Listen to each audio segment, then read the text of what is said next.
Bac plus 5 actuel à la valeur du bac 1965. Plus vous mettez des enseignants sous-qualifiés face à des élèves, forcément ces élèves à l'arrivée sont sous-qualifiés. L'idée c'est l'élève construit tout seul ses propres savoirs. C'est une idée qui est très très belle quand vous êtes Blaise Pascal.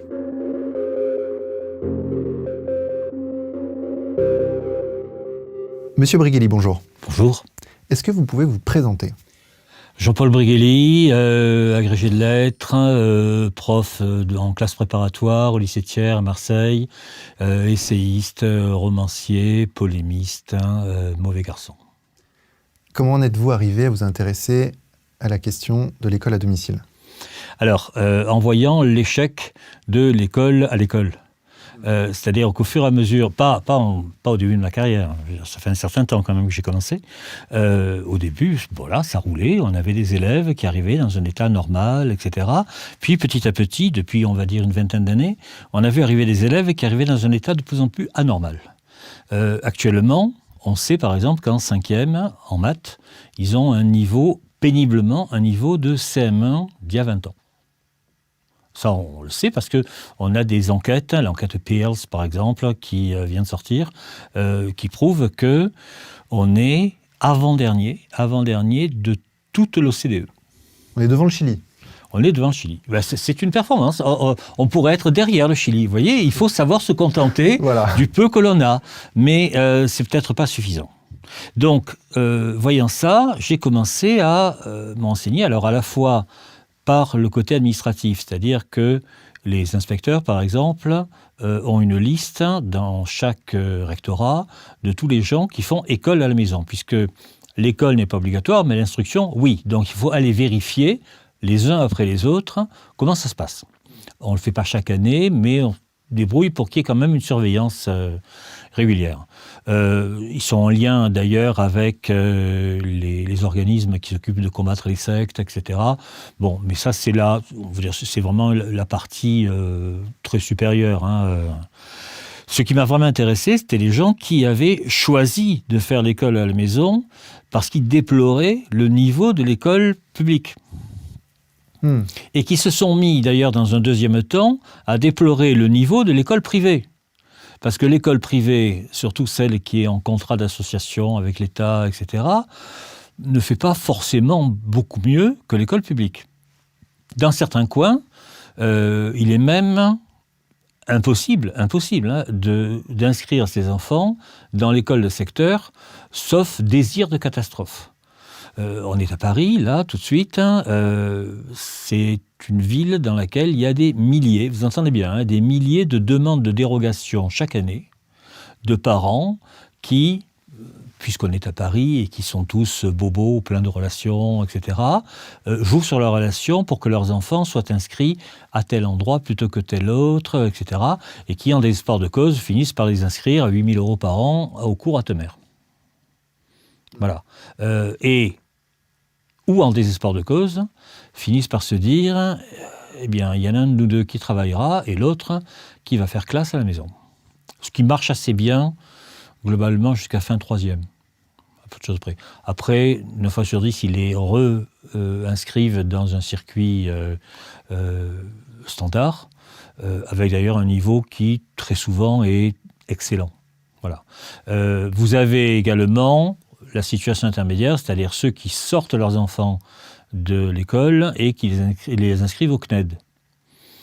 L'ancien ministre de l'Éducation, Luc Ferry, ayant constaté qu'il se faisait suer, comme on dit vulgairement, à l'école, a fini sa scolarité à la maison, avant de passer en fac. Vous avez d'ailleurs un certain nombre d'écoles qui se sont créées, qui sont parfois de qualité, qui sont parfois des trompe-couillons, pour les élèves dits à haut potentiel intellectuel, qui se sentent pas bien à l'école, etc. Parce que vous avez tous les cas de figure possibles et imaginables. Il y a ceux qui les sortent pour des raisons religieuses, de conviction, etc., fondées ou non. Ceux qui les sortent pour des raisons pratiques, parce qu'ils habitent dans un endroit paumé, parce qu'ils ont décidé de vivre à la campagne, au milieu des chèvres et des plants de hashish. Et puis, vous avez ceux qui les sortent parce qu'ils désirent pour eux ce qu'il peut y avoir de mieux. Donc, téléenseignement à distance, c'est de plus en plus performant quand même, puis en général c'est de bon niveau, renforcé ou non par ce que papa et maman peuvent apporter eux-mêmes. Ça suppose, bien évidemment, qu'on appartienne à des classes cultivées, ce qui fait que les 80% de la population qui appartiennent de fait à des classes qui sont culturellement déficitaires ne bénéficieront jamais de l'école à la maison et continuent à s'engouffrer dans ce que le système fait de plus nocif. Alors, pour avoir une idée du phénomène, combien de familles sont concernées par l'école à la maison ? On fait ce choix ? À peu près 50 000. 50 000 en France ? Ouais. Et c'est un chiffre qui augmente ou qui a tendance à diminuer ? C'est un chiffre qui a légèrement augmenté ces derniers temps, mais qui a augmenté sur les 20 dernières années. Voilà. Il faut voir le temps long, qui a augmenté sur les 20 dernières années au fur et à mesure qu'on s'est aperçu que, contrairement à ce qu'affirmaient les différents ministres successifs, le niveau ne montait pas et avait même tendance à s'effondrer.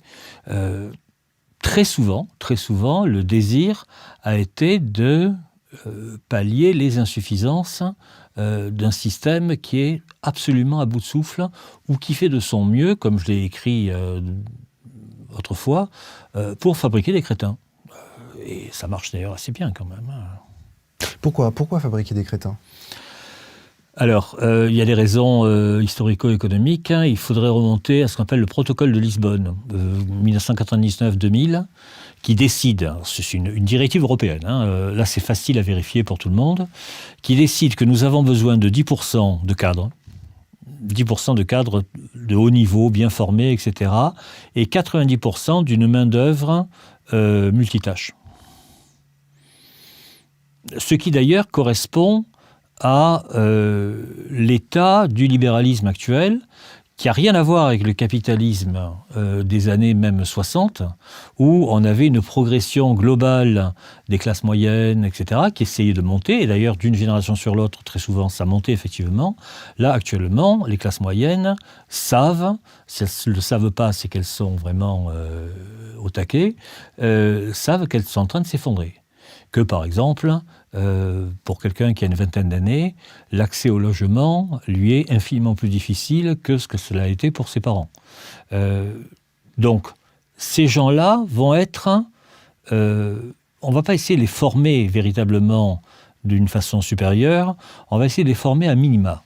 D'abord, ça coûtera moins cher, à tout point de vue. Et ensuite, comme de toute façon, l'emploi à vie c'est terminé, on va leur faire 10 boulots différents, etc. Ils seront, comme on dit autrefois, taillables et corvéables à merci. Et en plus ils seront incultes, et plus ils feront ce qu'on leur dira. Donc, supprimer l'école telle qu'elle était, remplacez-la par Cyril Hanouna, et vous avez le résultat.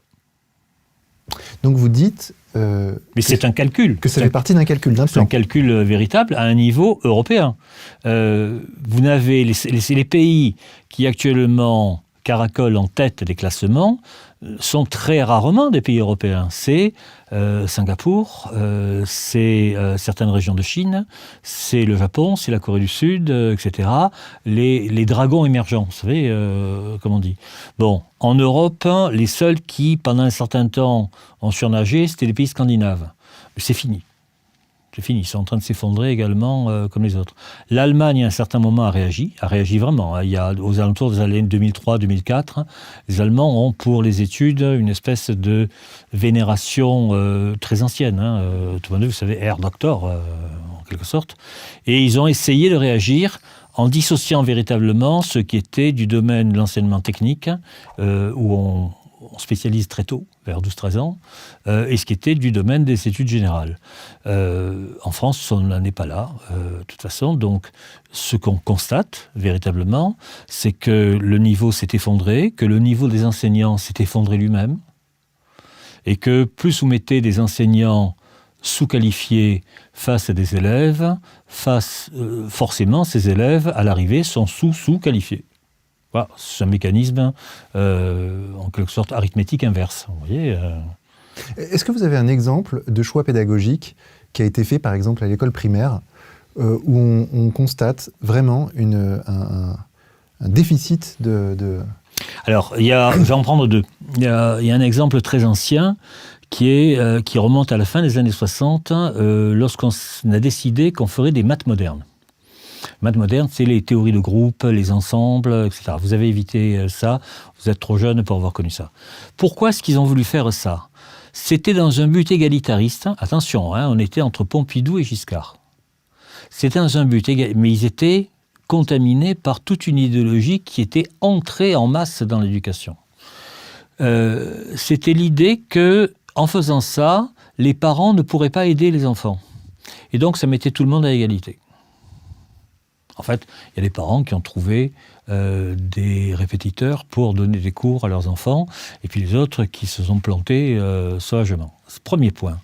Deuxième point, toute la France, depuis que l'éducation est devenue publique dans les années 1880, toute la France apprenait à lire et à écrire en méthode alpha-syllabique. Le B.A.B.A. Le B.A.B.A. Voilà. Il y a des méthodes très très très anciennes, la méthode de Vauquer, enfin bon bref. Et à partir des années, ça a commencé dans les années 50, mais c'était expérimental. À partir des années 60, on s'est mis à penser différemment. On s'est dit, oui, mais le B.A.B.A. favorise les élèves comme B.A.B.A. Ba, ça ne veut rien dire. C'est le début de ce qu'on appelle le code. Ça va donc favoriser, on dit les idéologues, les élèves qui ont, par milieu parental, un sac de mots déjà important. Et ça va créer une différence. Une iniquité. Une iniquité, tout à fait, par rapport à ceux qui, chez eux, parlent avec peu de choses. Vous voyez, c'est la fameuse histoire de l'Institut qui montre une moyenne section de maternelle, qui montre une image de chien, et qui dit « Alors, Kevin, qu'est-ce que c'est ?» Kevin regarde et dit « C'est un wawa. » Non, Kevin, c'est un chien. Charles-Édouard, qu'est-ce que c'est ? Charles-Édouard regarde et dit, mais c'est un Golden Retriever. Ah, c'est bien, Charles-Édouard. Oui, c'est tout à fait ça. Tu vois, Kevin, Charles-Édouard, il savait, lui. Ça va ? À partir de là, ils se sont dit, eh bien, on va prendre l'image du Golden Retriever, on va écrire chien à côté, et tous les deux vont apprendre ça simultanément. Ce qu'on appelle la méthode idéo-visuelle, c'est-à-dire que ce qu'on voit, c'est une image, et on capte les mots comme des images. Le réservoir de mots, ça s'exerce sur des mémoires toutes simples, ça croît très très vite, mais ils sont incapables de connecter les mots. Vous voyez ? C'est-à-dire que la relation syntaxique entre le chien, la couleur dorée du chien et le fait qu'il morde est un truc qui se perd totalement. C'est ce qui fait d'ailleurs que vous avez dorénavant, j'ai eu en Hippocagne, des gens qui écrivaient « il les plante » avec un S à plante puisqu'il y avait les devant.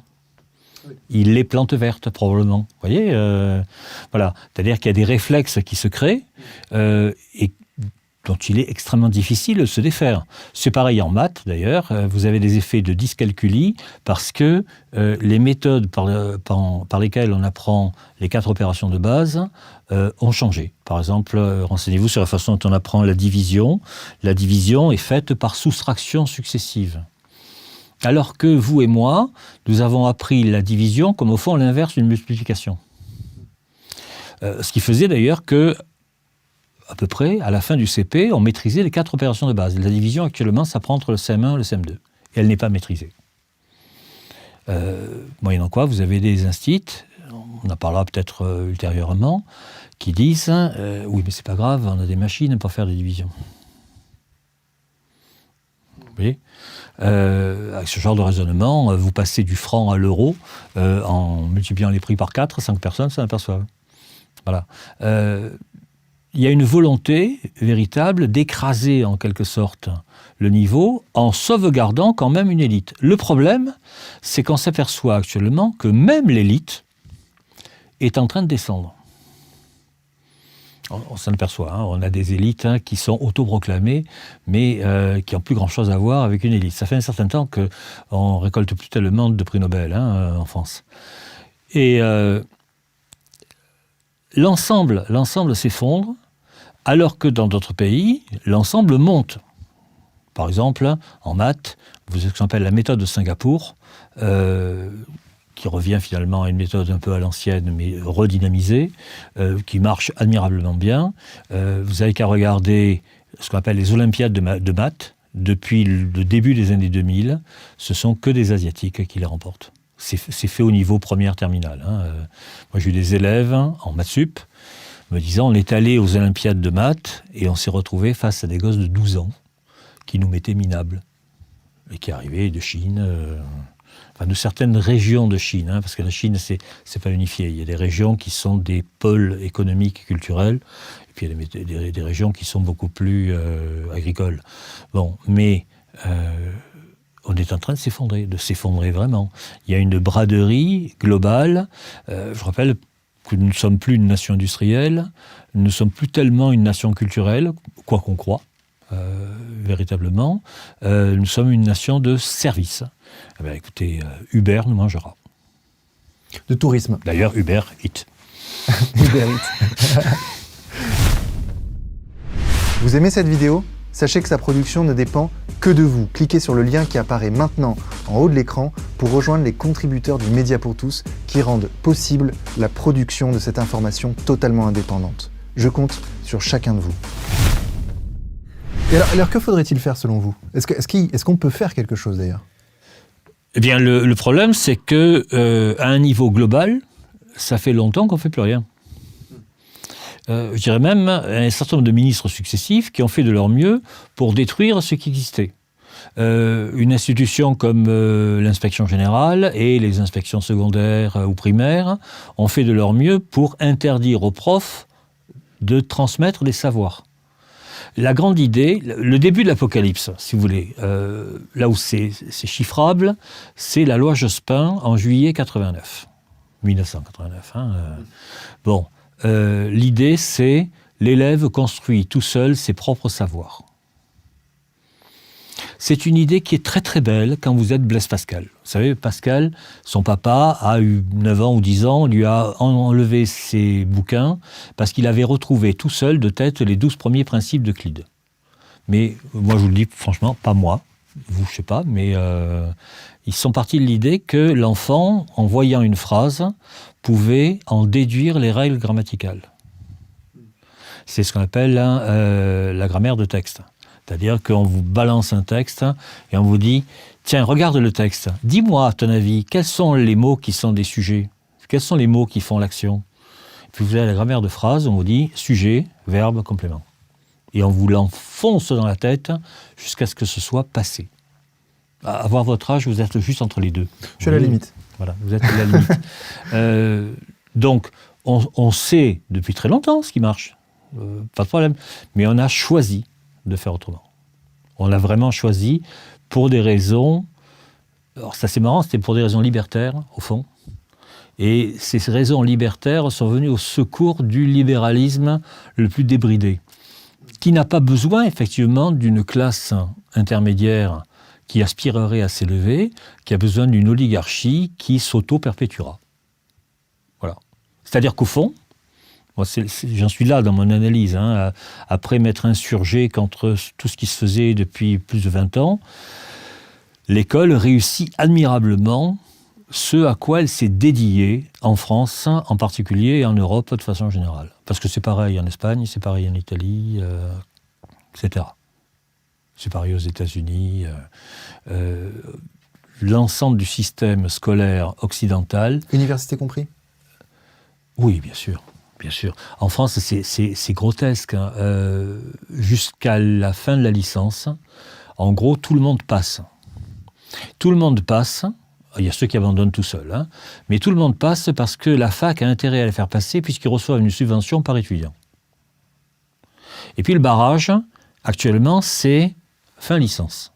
Fin licence, vous avez en gros le choix entre passer dans un master global, généraliste, ou passer dans un master très particulier, réservé à une élite, etc. Y compris dans des facs de droit, etc.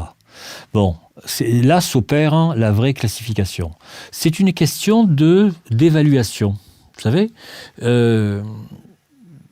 vous êtes assez vieux pour vous rappeler l'époque où une baguette valait 1 franc. Ah oui. Actuellement, une baguette vaut au moins 1 euro, c'est-à-dire 6 francs 60. Bon, il y a eu donc une légère inflation. Inflation, effectivement. Voilà, et ben c'est pareil. Dans les années... Alors, mettons, vous êtes allé à l'école primaire dans les années 80, 90. Fin des années 80. Bon, les instituts que vous aviez avaient été formés globalement dans les années 60. Dans les années 60, comment est-ce qu'on formait un institut? On lui faisait passer un concours fin troisième, qui était le concours d'entrée dans les écoles normales, où en 3 ans, on le montait en même temps au niveau du bac et au niveau du diplôme d'instituteur. Actuellement, pour être professeur des écoles, c'est plus ronflant, mais ça en dit moins. Il faut être à bac plus 5 en M2. Donc plus de temps d'études. Beaucoup plus de temps d'études pour un résultat plus mauvais. Je suis donc amené à constater que bac plus 5 actuel a la valeur du bac 1965 ou 70. Vous voyez ? Ah oui, bien sûr. Exactement comme la baguette. Voilà. Ça devient même grotesque parce que pendant très longtemps, le concours d'instituteur était réservé, après ce système où il y avait vraiment un barrage fin troisième. Après, on a pris des gens, au niveau de la licence, qui avaient suivi un cursus dans une matière qui était enseignée à l'école. Français, histoire, géographie, langue, maths. Et actuellement, on prend n'importe qui.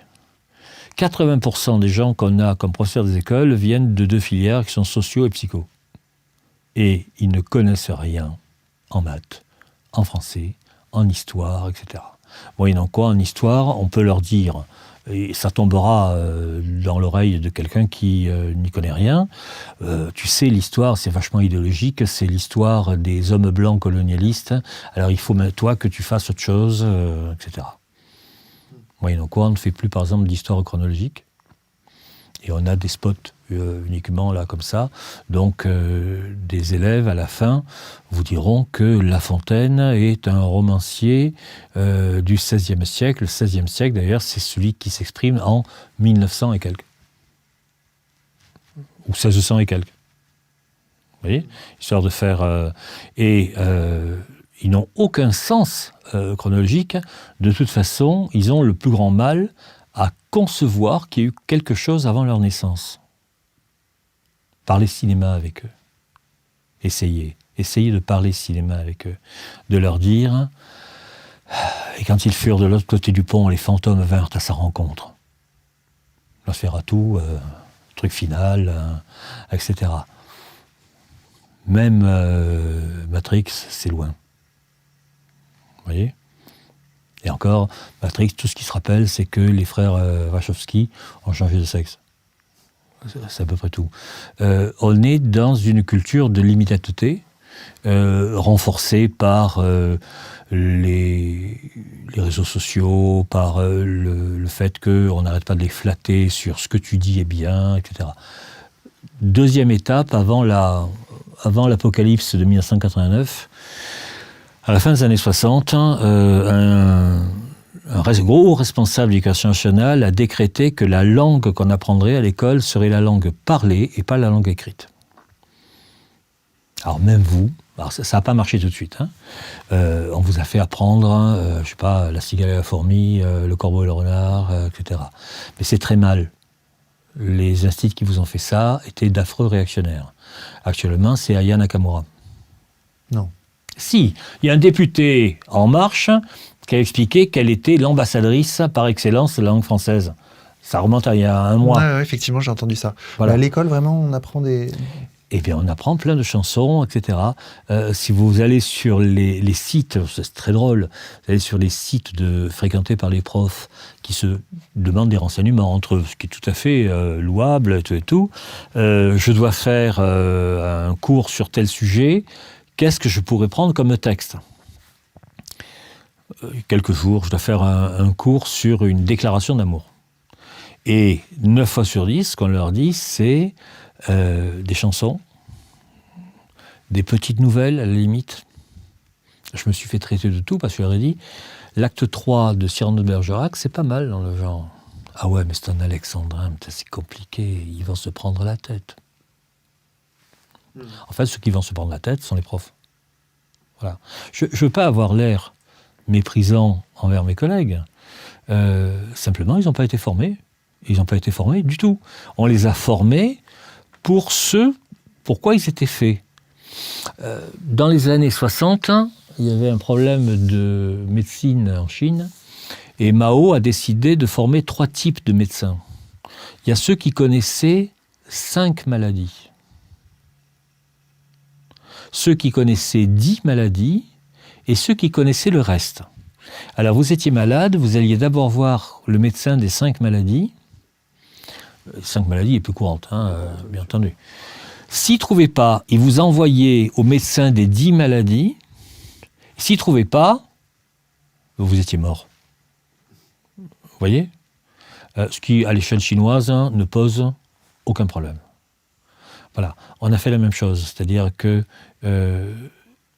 l'expérience en cours, si vous avez enseigné, vous voyez très bien ce que je veux dire, c'est que vous ne pouvez pas vous contenter de savoir ce que vous enseignez. Vous devez en savoir beaucoup plus, parce qu'il peut y avoir à n'importe quel moment une question qui amènera une réponse un peu plus pointue quand même que le contenu même du cours. Vous voyez ? Vous faites un cours, alors mettons un cours d'économie de première année, vous brassez les grands principes, etc. Et puis, il y en a un qui vous dit « Monsieur, et les cycles de Kondratiev ?» Et là, vous rentrez déjà dans un truc un peu plus pointu, et puis vous pouvez critiquer Kondratiev, et puis donner des exemples, et voilà. Mais encore faut-il répondre tout de suite. Ou bien, je ne sais pas, quelqu'un qui vous dira « Monsieur, entre le marxisme et le communisme, c'est pareil ?» Débat monstrueux, vous voyez. L'idéologie de la marchandise... chez Marx, c'est un truc absolument sublime. On est très très loin quand même de ce que pouvait raconter le gouvernement soviétique sur le sujet. Vous voyez, bon, il en faut infiniment plus. Moi, j'étais prof de lettres.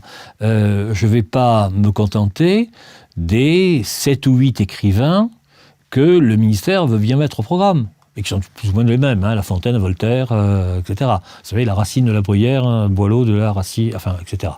Bien. Il faut que je sache infiniment plus de choses. Parce que je vais leur dire, mais oui, mais alors, vous savez, imaginez, vous êtes au Café Procope, rue de l'Ancienne Comédie, vous voyez, à Paris, vers 1745. Et dans ce café, il y a Voltaire, il y a d'Alembert, il y a Diderot, il y a Montesquieu. Et là, vous faites un panorama complet. Et il y a Rousseau qui est au chiottes. Bon, je ne déconne pas, c'est vrai. Bon. Et vous faites un panorama complet à partir de ça. Mais si vous vous dites, bon, moi, je vais juste apprendre Candide. C'est fini. C'est fini parce que vous ne faites pas miroiter ce qui pouvait être intéressant. Vous voyez ? Vous ne leur donnez pas envie d'aller chercher... Vous ne leur donnez même pas envie d'aller voir où est le Procope. Vous voyez ? Qui est le seul café historique qui est resté d'avant la Révolution. On est passé dans une ère de... c'est plus de l'ordre de... l'occupation, du divertissement. Les élèves, d'ailleurs, viennent en classe, comme ils vont au supermarché, ils viennent butiner des trucs à droite, à gauche, soit vous les intéressez, soit vous les intéressez pas. À ce moment-là, ils se reportent sur leur portable, ils se racontent des conneries. Vous diriez qu'on vit un effondrement civilisationnel ? Oui, bien sûr. Oui, bien sûr. Voilà. C'est évident. On est une civilisation qui est absolument à bout de souffle. Et l'école et le... On a des exemples avant. Hein. La civilisation romaine s'est effondrée de la même manière. À un certain moment, les barbares qui venaient, et qui n'étaient pas d'ailleurs des méchants garçons, hein, contrairement à ce qu'on a voulu nous représenter, dans un premier temps, ils essayaient de se romaniser, et dans un deuxième temps, en voyant l'état des Romains, ils se sont dit, mais enfin, nous sommes des Burgondes, et on va gérer ça comme des Burgondes, on n'a pas besoin d'être des Gallo-Romains. Ils ont créé la Bourgogne. Vous voyez, c'est pareil pour les Vandales, c'est pareil pour... etc. C'est-à-dire que... je sais bien qu'on aime bien les représenter comme des envahisseurs qui violaient les femmes, etc. C'est pas du tout le cas. Ils ont pris Rome, bon d'accord, mais quand ils ont pris Rome, il ne restait plus rien à Rome. Voilà, c'était fini. Lorsque Alaric prend Rome, il ne reste rien. Actuellement... l'Europe s'écroule de l'intérieur. Et la France particulièrement, mais enfin pas plus que les autres. Hein. Vous avez une civilisation occidentale qui est en train de s'effondrer. Et je vois l'école comme la pierre de touche. Vous voyez ? C'est là qu'on s'aperçoit qu'on a laissé flotter. Alors, on a laissé flotter tout en investissant beaucoup d'argent à perte, d'ailleurs pour rien. Hein. Absolument pour rien. On a investi par exemple énormément d'argent dans des collèges de banlieue, etc., qu'on aurait mieux fait de détruire. On a décidé d'instruire les gens dans leur quartier. C'est pas très vieux, hein, ça remonte aux années 80. Avant, moi j'habitais Marseille, je viens de quartiers très périphériques de Marseille, dans les quartiers nord de Marseille, et il n'y avait pas de lycée. On allait dans les lycées du centre. Et il y avait un brassage sociologique évident. On leur a construit des lycées sur place, de sorte que vous habitez le ghetto, vous allez dans le collège du ghetto, et vous finissez dans le lycée du ghetto. Ils ont même inventé, il y a quelques années, la possibilité d'avoir des mutations plus faciles si on était originaire du ghetto et qu'on demande un poste à l'intérieur du ghetto. Comme ça, on était sûr de... Vous voyez ? Et vous avez en même temps un autre ghetto, mettons dans le 5e arrondissement, où vous finissez automatiquement à Louis-le-Grand ou à H4. Mais ce n'est pas le même ghetto. Voilà. Alors on a fait des politiques plus ou moins voyantes du style on va prendre 10% ou 15% ou 20% de boursiers, etc. Richard Descoings s'est amusé à faire ça à Sciences Po. Vous savez, on prend des gens sans concours, les meilleurs des lycées périphériques parisiens, Seine-Saint-Denis et tout. Bon, eh bien, il n'y en a aucun qui a réussi l'ENA. On les a pris à Sciences Po, hein, mais ils n'avaient pas les codes. Et on ne leur a pas donné les codes. On ne leur avait pas donné les codes. Moi, je viens d'un tout petit milieu. Je suis reconnaissant à l'école des années 60, de m'avoir permis de passer Normal Sup. Actuellement, quand je l'ai passé, c'était déjà, le fait d'une élite. Il y avait, dans les grandes écoles, Normal Sup, Polytechnique, etc., entre 10 et 12% d'enfants des classes populaires. Actuellement, moins de 2%. On a tellement travailler, soi-disant, pour que les enfants des classes populaires aient les mêmes chances que les autres, que pratiquement, ils n'en ont plus. Vous voyez ? Il fallait être assez fin pour faire ce genre de choses. Parce qu'à la fois, vous faites de la démagogie, que vous camouflez en pédagogie, vous faites de la pédadémagogie. Et ça marche très très bien. Et que les profs, pas tous, hein, soient dupes de ce genre de trucs et disent « nous voulons encore des moyens », etc. Ce n'est pas des moyens qu'il faut, c'est une révolution dans leur tête. Mais c'est fini. Il n'y a pratiquement aucune chance. Si, la seule chance, c'est vous sortez votre gosse du système et vous lui faites classe, à l'ancienne. Quel conseil vous donneriez, M. Briguelli, et pour conclure, aux parents qui ont des enfants, qui vont mettre leurs enfants à l'école bientôt, ou qui, si ce n'est pas déjà le cas? Alors, je leur suggérerais d'abord, parce qu'il y a toujours le moment où on se projette dans ses enfants. Je leur suggérerais d'abord d'évaluer leurs enfants. C'est très difficile, c'est-à-dire de savoir, de quoi leurs enfants sont capables. Et ça fait... Je sais que ça ne se dit pas, hein, mais maintenant, je n'ai plus rien à foutre. Tous les enfants n'ont pas le même niveau. Voilà. Dès le départ. Parce qu'on ne les a pas peut-être assez stimulés entre 0 et 2 ans. Vous savez, c'est là que ça joue. Parce qu'après, ils n'ont pas les connexions qui sont faites. Vous avez des gosses, très peu, qui sont des loukoums. Voilà. Savoir ce qu'ils sont capables de faire. Savoir si, par exemple, mais ça commence bien avant, savoir si leurs enfants sont capables de rester 20 minutes ou 25 minutes sages, en train de faire quelque chose, de s'occuper véritablement, ou bien s'ils papillonnent, savoir si ils ont vraiment une main droite, une main gauche, si c'est bien déterminé, etc. Si on leur a donné précocement des papiers et des crayons pour qu'ils fassent des dessins, pour qu'ils écrivent des choses, s'ils ont eu un petit tableau chez eux avec des feutres mangeables. Voilà, c'est-à-dire qu'ils les évaluent. Ensuite, que très tôt, ils leur mettent entre les mains, au lieu de les mettre devant la télé pour avoir la paix. Enfin, vous imaginez pas quand vous êtes prof et que vous entendez les parents qui vous disent « Pourtant, je lui ai mis une télé dans sa chambre. » Et là, vous avez envie de lui faire manger la télé en question. Manger, mais je vous assure. Voilà. Est-ce que vous leur avez donné des livres précocement? Est-ce que vous les avez lus avec eux? Est-ce que vous avez pris le temps? Est-ce que vous avez pris le temps de les stimuler? Il n'y a pas de hasard, très honnêtement. Il y a quelques données génétiques, mais voilà, en dehors de grosses tares. Mais le reste, c'est vraiment de la... On passe. Quand on est prof ou quand on est parent, on est un passeur. Alors, premier point, qu'est-ce que vous leur avez passé? Deuxièmement, évaluer très exactement le système scolaire dont vous dépendez, parce qu'il y a encore une carte scolaire, etc. Et demandez-vous si c'est vraiment ce que vous voulez pour votre enfant. Étant entendu qu'en général, on veut le mieux. J'ai expliqué ça plusieurs fois.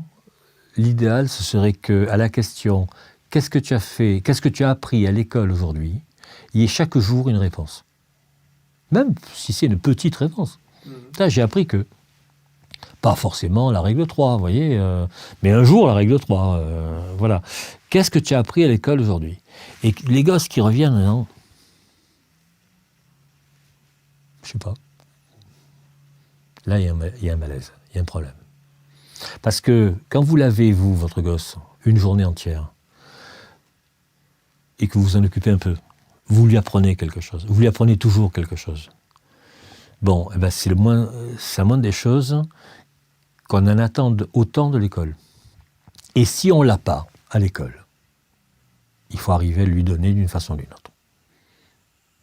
Voilà. Parce que même si la civilisation s'effondre, il va quand même falloir survivre. Et on ne survit pas uniquement en ayant du pain, du vin et du boursin, on survit en ayant un cadre culturel, des bouquins, des capacités à voir un film. Voilà, vous n'allez pas lui montrer forcément des merdes, vous lui montrerez des choses qui sont intéressantes. Moi, je fais pour les élèves une espèce de chronologie du cinéma des 200 films à voir indispensablement pour avoir une base. Une base, voilà. Et quand j'en ai parlé avec eux, on dit, on en connaît 5. C'est ça, l'éducation, c'est de les prendre du début et de les amener le plus loin possible. Pas uniquement en fonction de vous, mais aussi loin qu'ils peuvent aller. Jusqu'au moment où vous vous rendez compte, ça arrive, que votre gosse, ça y est, vous lui avez dit, vous lui aviez donné tout ce que vous pouviez transmettre, et il faut passer le relais à quelqu'un d'autre. C'est pour ça d'ailleurs qu'on a inventé les profs. Pourvu que vous trouviez des profs adéquats. Ce qui, d'ici 20 ans, va s'avérer très problématique. vu qu'on les recrute. J'ai été au concours, vous comprenez, j'étais au concours au membre du jury et j'ai vu la façon dont on truandait les notes de façon à avoir des admis qui avaient des moyennes acceptables. Il y a 6 ans, au CAPES de maths, on avait le CAPES avec 4 de moyenne. Alors c'est toujours le cas, mais maintenant on leur met 10. Ah oui. Eh oui. Comme au bac. Enfin, vous savez bien que les notes du bac sont totalement truandées. Mais totalement. Hein. Il y a une interdiction pratique de mettre une note inférieure à 8. Et tout est fait. C'est comme ça qu'il y a des gens qui ont des moyennes supérieures à 20. Tout est faux. Tout est totalement faux. Quand vous regardez... moi, je regardais une rédac que faisait ma fille, là, hier, en 5e. Et je dis, mais on te fait faire ça en 5e? J'ai dû le faire en CE1, l'équivalent. Vous voyez? Mais en 5e, déjà, qu'ils arrivent à écrire une page, actuellement, c'est devenu un chef-d'œuvre. J'ai eu des 5e, fin des années 70, il n'y en avait pas un seul qui écrivait moins de 8 pages. Correct. Et c'était dans un collège paumé de Normandie, dans un coin où on cultivait surtout la betterave. Bon, mais ça s'est effondré, mais d'une façon, c'est inimaginable. Inimaginable. Essayez de prendre les souvenirs les plus précis de votre propre formation, ou de la formation de vos parents, si vous pouvez comparer, etc. Et puis vous regardez ce qui se fait à l'école, et puis à partir de là, vous vous dites, est-ce que c'est satisfaisant ou est-ce que ça ne l'est pas? Si ça ne l'est pas, je cherche une autre école. Il y en a, hein. Il y en a, il ne faut pas exagérer. Mais le problème, c'est que, comme il y en a très peu, elles sont surchargées, surdemandées, etc. Il y a de très bonnes écoles privées, comme il y a de très bonnes écoles publiques, hein, il n'y a pas de problème, mais les murs ne sont pas extensibles. Et après, qu'est-ce que je fais? D'où les incessantes demandes de dérogation à Paris. Parce qu'ils ne veulent pas être à Honoré de Balzac, ils ne veulent pas être à Paul Valéry, ils veulent être ailleurs. À Victor Duruy, à Condorcet, à Henri IV, à Louis le Grand, à Saint-Louis, Fénelon, la limite. Vous voyez, il y a une hiérarchie. Comme ça. D'ailleurs, les journaux n'arrêtent pas de vous dire voilà quels sont les meilleurs établissements, etc. C'est-à-dire qu'ils attisent encore les demandes des parents. Donc, à partir de là, vous dites qu'est-ce que je suis capable, moi, de transmettre à mes enfants directement? Qu'est-ce que je suis capable de leur apprendre? Et si je ne suis pas capable de leur apprendre ça et ça, à quel type de professionnel est-ce que je peux faire appel? Ou bien, qui je connais, qui a les mêmes soucis que moi, et à qui je pourrais, moi, leur apprendre à faire une image, ce qui est un métier. Le nombre de fois où j'ai appris à des élèves à photographier, alors qu'ils sont satisfaits avec les conneries qu'ils font sur leur portable, alors je dis, mais c'est pas ça, photo. Photo, c'est ce qu'on a fait tout à fait au début, c'est-à-dire écrire la lumière. Vous voyez, le réglage de la lumière, etc. Et pas uniquement la tronche de mon copain avec un gros nez, parce que j'ai pris ça avec un fisheye de très très près, quoi. Voilà. On a fait le tour, je crois. Hein. On a fait le tour. On a fait le tour. Merci beaucoup, monsieur Brigelli. C'était très intéressant. Parlez-leur de Voltaire. Moi, j'ai été menacé, hein. On va vous égorger demain, parce que je travaillais sur un texte de Voltaire sur Abraham. Le premier point, c'est qu'on devrait apprendre le français. Et bien, je peux vous assurer qu'on n'apprend plus le français. Ça vous semble noir comme vision? C'est une vision de l'enfer. On m'a interviewé il n'y a pas très longtemps pour savoir si j'étais ou non favorable à l'enseignement de l'arabe. Bien sûr que je suis favorable à l'enseignement de l'arabe. C'est une immense civilisation, il y a une immense littérature, etc. Mais de l'arabe, pas du pataouet parlé dans les quartiers. L'écriture inclusive, vous en pensez quoi?